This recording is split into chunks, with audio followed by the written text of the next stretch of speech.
Good evening, everybody. It's Jordan from don'tbuythehype.blogspot.com, here to talk about a football game that was played today. Maybe you saw it, maybe you didn't, but it was the FCS Semifinal game between the Georgia Southern Eagles and the North Dakota State Bison. Now, if you've been following my blog since I started earlier in the year, you probably know by now I'm a big Georgia fan. My second love in college football is the Georgia Southern Eagles. So I've always loved being able to watch them, especially when they're on television like they are today. Obviously, being in Athens, it's kind of hard to make it down there for games, but I love to catch them whenever they're on television. Obviously today was not a great day if you're an Eagles fan. Final score was North Dakota State 35, Georgia Southern 7. That score is a little bit misleading. The game was much closer than that. It kind of got away from the Eagles there late in the fourth quarter.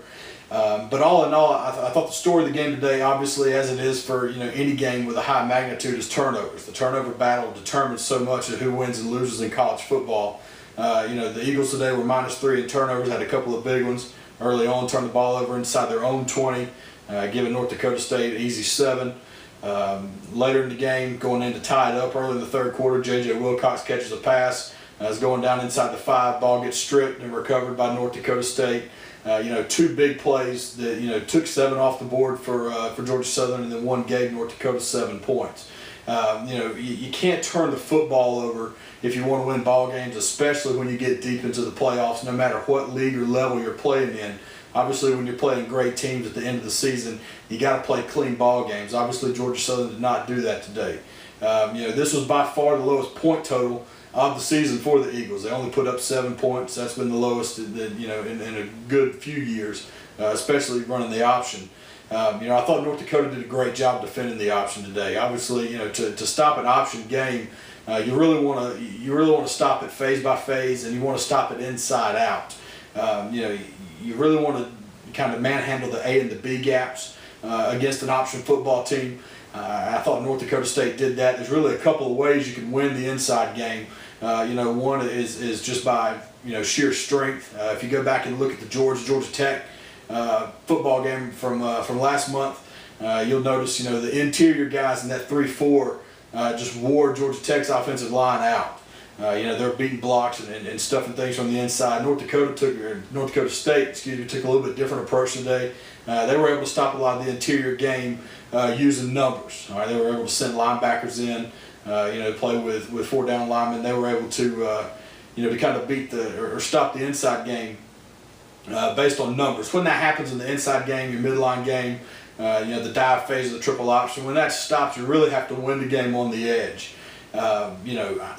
Georgia Southern had some opportunities there to make some big plays on the edge.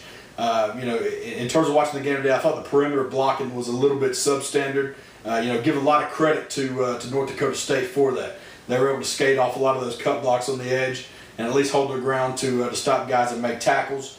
A lot of the edge guys, they did a good job of what you call feathering the option, which is just kind of sliding along and making the decision tough for the quarterback as to whether to keep it or pitch it on the edge.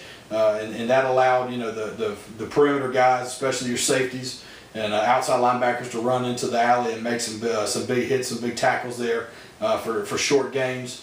So again, all in all, I thought they did a great job, especially having 1 week to prepare. I thought they did an excellent job of defending the option.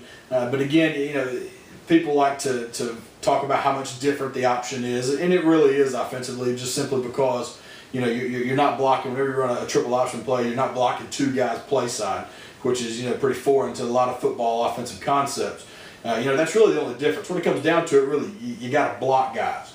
All right, they were able to defeat some blocks, especially out there on the edge, and make some big plays. Whereas the last couple of weeks, Georgia Southern's been making those blocks, knocking guys back, and being able to run the edge pretty freely and untouched. I thought that was a big deal. Also, tackling. I thought the Bison did a great job tackling. Georgia Southern didn't do that great of a job tackling today.